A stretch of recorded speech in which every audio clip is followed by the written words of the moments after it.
colonialism, hybrid identities, and linguistic politics.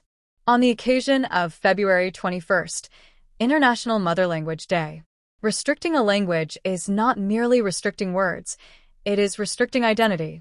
When speaking Arabic in an English school in Cairo was punishable, it was not simply a matter of academic discipline. It was a silent message: your own language is inferior. Later, after moving to America, when even a fellow Palestinian refused to speak Arabic, the realization deepened: a person can live among their own people yet be deprived of their language. This quiet alienation is perhaps the most subtle yet most profound success of the colonial system. Disconnect a person from their language, and gradually they will be disconnected from their identity. Something similar has happened to our languages. We were distanced from our local tongues and entangled in meaningless linguistic conflicts. Sometimes living languages are forced into rigidity. Sometimes one language is set against another to preserve the real structure of power.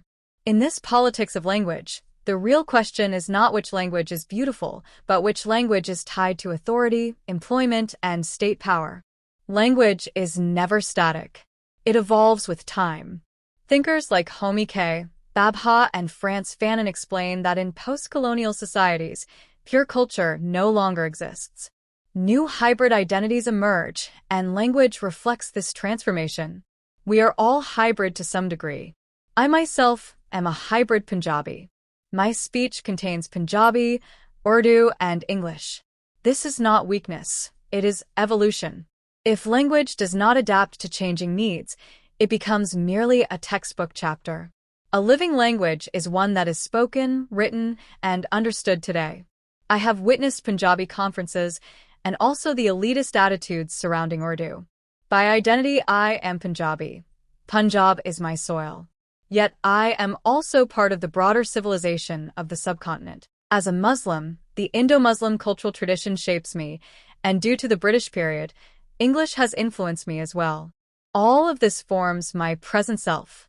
Identity is not a pure mold. It is a continuous process of becoming. Punjabi is my mother tongue. Urdu historically served as a lingua franca of the subcontinent, connecting regions, religions, and classes for centuries. Yet a strange narrative has been constructed. Blame Urdu for suppressing mother tongues, while leaving the real language of power, English, untouched. Historian Mubarak Ali emphasizes the deep relationship between language and power. The language of authority becomes the language of employment, education, and social status. In Pakistan, the true language of power is not Urdu, but English. Similarly, Indian historian Alok Rai has shown that the Hindi-Urdu divide was largely artificial and political. A shared popular language was split along identity lines, creating social fractures. First, an artificial division between Hindi and Urdu was manufactured, culminating in partition. Later, in Pakistan, tensions were fostered between Urdu and regional languages. Yet whether in India or Pakistan, English remained the language of real power. In Pakistan especially, the reality is stark. Curriculum, higher education, corporate sectors, state affairs, courts, civil services, all function in English. In this linguistic hierarchy, Urdu itself is not fully empowered, and mother tongues are even further marginalized. By keeping languages locked in conflict, the structure of power remains unchanged. Today, some nationalist circles are promoting movements to revive Punjabi culture. Literature is being written, conferences and festivals are held. This is encouraging. Yet Punjabi is often presented in romantic or classical frames, invoking names like Wari Shah, Mian Muhammad Bakhsh, and Bulla Shah. They are undoubtedly great figures whose messages must live on. But is there serious effort to make Punjabi the language of living people? Is it being developed for education, policy, modern expression, and urban life? After colonialism, pure culture does not remain. Identities become hybrid. As a Punjabi myself, I sometimes feel alienated from the romanticized classical Punjabi being presented because it does not reflect my everyday speech, my urban experiences, or contemporary issues. The same happens when intellectuals insist only on classical Urdu. When the new generation cannot relate to Kalib or Sauda, they listen to poets like Hafiz Hoshiarpuri, Hafi, or Ali's Aryan. They watch Hindi films, listen to songs, and express themselves through free verse. In Punjabi, younger audiences turn to Satinder Sartaj, Sidhu Moosewala, or Diljit Dosanjh because they speak the language of today and articulate contemporary experience. A language lives only if it becomes the language of the new generation's emotions, their love, anger, and struggles.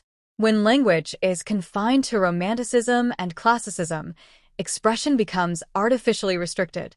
Intellectuals then dismiss the youth as inferior or unaware, whereas the real problem is the rigidification of language and identity.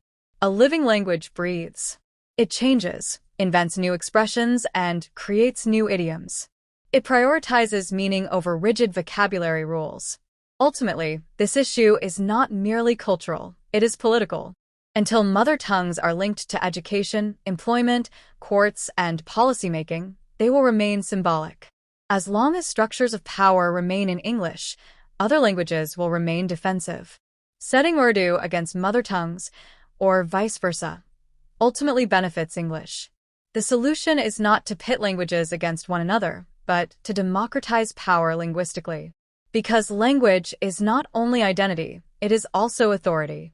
And a language disconnected from power gradually becomes a museum artifact. A truly living language is spoken daily,